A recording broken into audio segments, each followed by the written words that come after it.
What's up everybody, my name is Brendan and this is BigBearB Creative.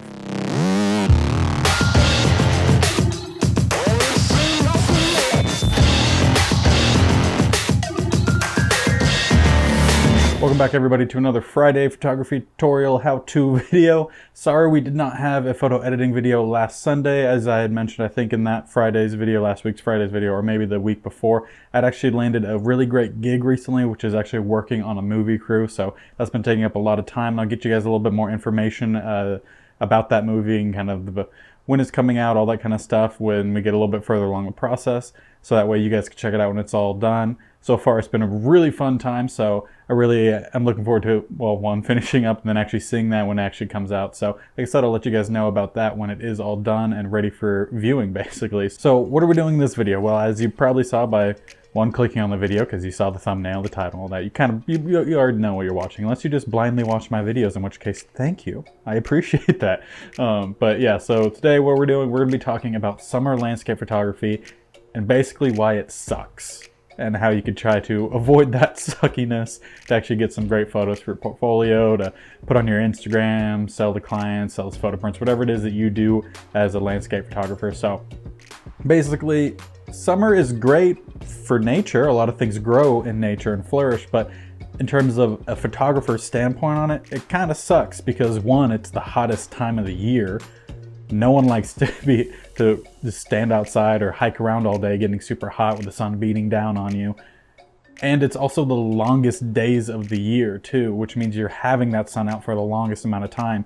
And if you live far enough north, you may only have 2, 3, maybe 4 hours of actual nighttime where the sun actually dips down below the horizon. And even then, in some places, it's not actually really down far enough to where you have a real nighttime. So basically the whole thing with this video is that I'm going to be giving you guys tips on how you can combat this so that you are still going out enjoying landscape photography without being beaten down by the summer photography lulls, I guess you could say. So first, we're going to start off with one of the most important things is how do you beat that sun? As photography in the summer, like I said, the sun is out for a majority of the day. You don't have as long of time of either nighttime or the whole sunset sunrise hours that we'll talk about a little bit later as well. So how do you beat that sun? How do you manage that sun? Well, the first tip here, you're going to have to use filters. They're going to need to be polarized filters and the full stop or graduated filters. And I'll throw them up here so you can see that these are just random ones that I found on Amazon. I have no exact affiliation with any of these, but you're going to need to use these for multiple different reasons. Because the one thing about photography in summer is that you're having to deal with a very harsh light. Because the sun is always up, it's always beating down on you, and there's not a lot of contrast. You're either going to have things very much highlighted or very much in shadow. You're not going to have that nice gradual distancing, I guess, between the shadow and the light, as we have here in my face that I do with the light, which I talked about in a previous video, a really long time ago video actually. But yeah, you're not going to have that with summer landscape photography. So you kind of have to process that with these filters. So one, if you're using a polarizing filter, you're going to be able to help to kind of like take glare off of objects or water or anything like that in terms of landscape photography. Any non-metallic surface, you could take that shine, that haze off by using a polarizing filter, which is great because that's one of the things that happens in summer, particularly this year. I've seen it far worse than many past years, is that there's a lot of haze. You're going to have a lot of reflections, glares that you don't want in your photo. So using that polarizing filter, you could get rid of those. Now those full stop and graduated ND filters are going to help you control the amount of sunlight or the highlights that are actually in your image. So when you use these, they're basically like sunglasses, but for your camera. So if you use a full stop, which is the one here that shows that it's full dark, the entire lens that you're putting on is completely dark, that's going to block out all the light in your entire image, meaning you're going to basically, it's like when you're editing in your photo editor and you adjust the exposure and it goes by like 1, 2, 3 instead of being from like 1 to 100, it only goes down a certain amount of numbers. That's stops is what it's referred to as. So using these ND filters, you're basically stopping down your photo naturally instead of doing it in your photo editor, which helps make a more light, or not a more light, but a better exposed photograph for certain kind of looks that you're going for in terms of like long exposures or anything like that in summertime or any time that there's a lot of sun in your photo. Now on the opposite of that, you'll use this graduated filter like I show here, which is one is a square one. You could get square, circular. I'm just showing you all the different kinds that are available for you. So like the full stop one was the circular, this one's square. Basically, you could get either or. It just kind of depends on what you prefer to use. So basically with this graduated one, you could actually move it to exactly fit where sun is in your photo.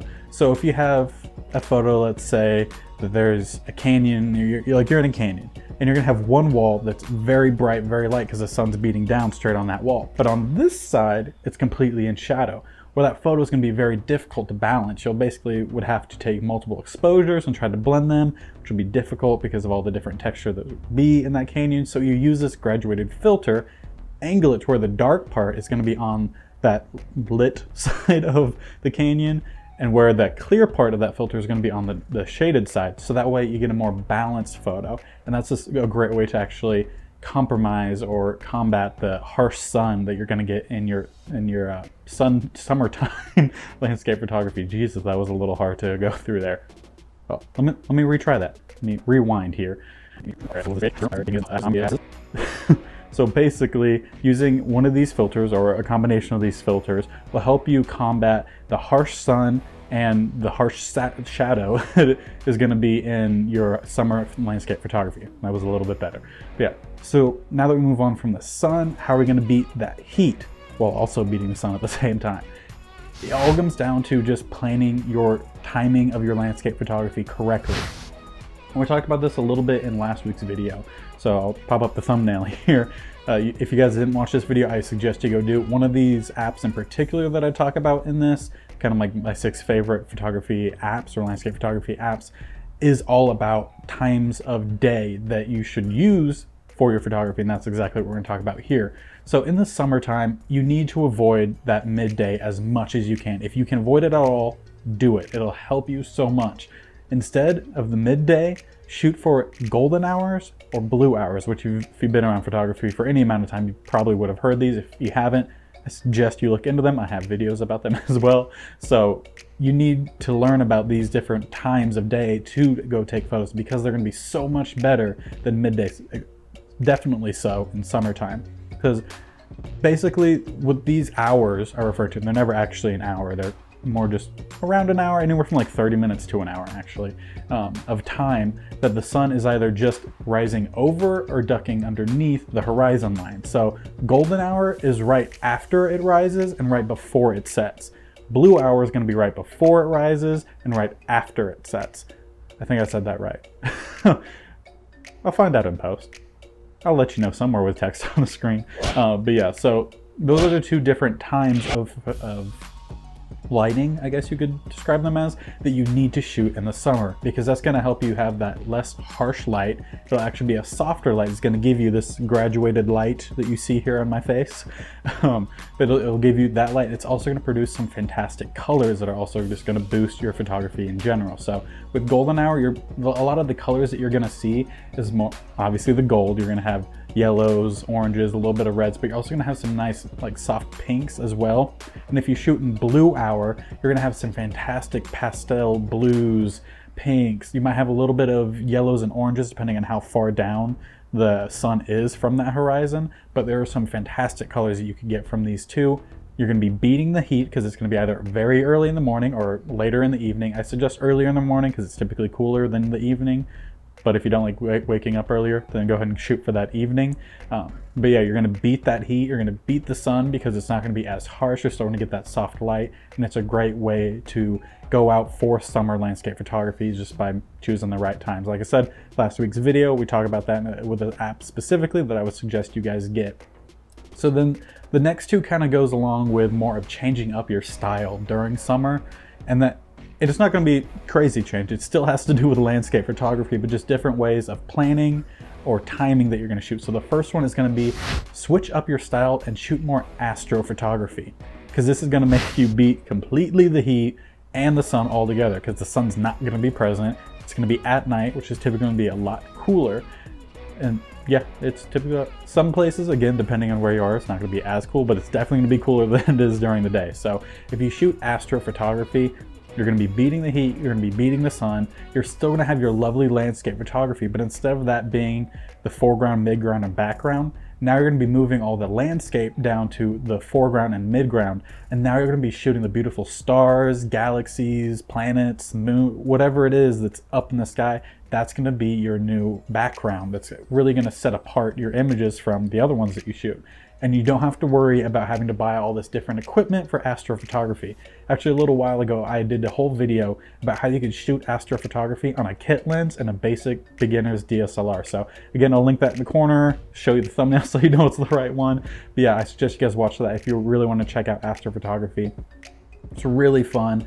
I really enjoyed it. I want to do more of it even, because shooting astrophotography, you actually are seeing a lot more of what's out there than what your naked eye could see. And it's just really fun. You're beating the heat. Of course, you have to stay up really late, or you can take that nap, wake up, shoot, go back to bed, whatever it is that you prefer to do. But it's really fun. I suggest you guys try it. And another way you could switch up your landscape photography styles for summer is, instead of planning to shoot sunsets or sunrises, you know, where the sun is exposed, change it and shoot storms. Because storms are very present in summertime because of the different climate, or I guess climates you could say. Basically, you have the cold waves or cold fronts, hot fronts, heat fronts, whatever they're called. I'm not a Weather Channel person, but basically whenever those meet, you're going to get some really fun storms that is going to produce really cool clouds, lightning storms. But of course, I'm not telling you to go out, risk your life, your safety, or anything like that for these storms. Please stay home if they're going to be dangerous. If you live in the Midwest like I do, if there's any chance of a tornado coming, do not go out. It is not worth it for just capturing that one photo. And no matter where you live, if there's going to be a lot of lightning, thunder, hail, anything like that that's going to be in the storm, make sure you stay well in front of it, or don't go out if there's any sort of risk for your health or safety or anything like that. Again, it's not worth it for landscape photography. Just stay around it, stay ahead of it. You could even go out after it. There's also a lot of really cool light and cloud formations that are formed after storms as well. So whatever it is that best suits you for your own safety, make sure you're doing that. But like I said, storms are a really fun way of changing your style and what you think about when you're actually shooting landscape photography. I know typically I even shoot in the sunrise, sunsets, or a little bit before or after, but changing up and just changing the thought process and how you actually have to plan your shoots and go out around these storms, it's really fun. It's really a great way to change up your summertime photography, as well as just, again, beating that heat, beating that sun. You might have to deal with some humidity, you might get a little wet, but either way, it's still really fun, and that part's worth it. Again, not worth it.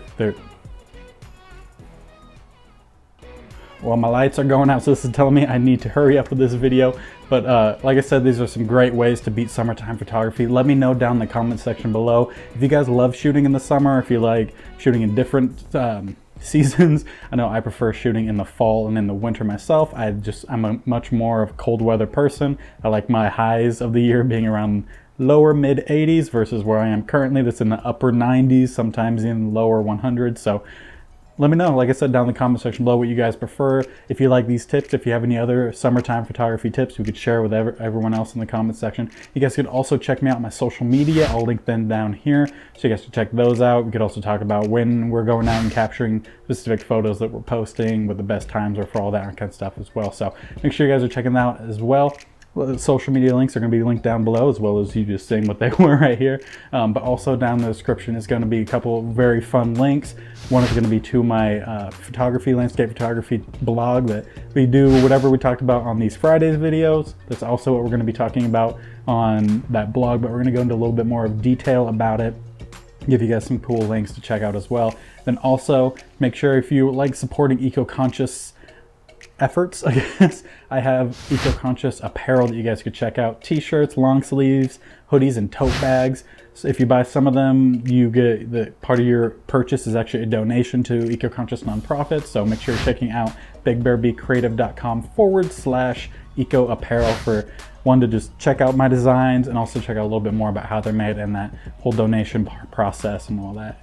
Also, you can, if you like landscape photography, you want to purchase some landscape photography prints. Can be a little bit of a tongue twister. I have, again, a bunch of those that are going to be available at BigBearB Creative /BigBearBCreative.com /prints. So make sure you guys are checking those out. Thank you for watching this video. Hope you guys have a great day. Be safe during this time and go be creative.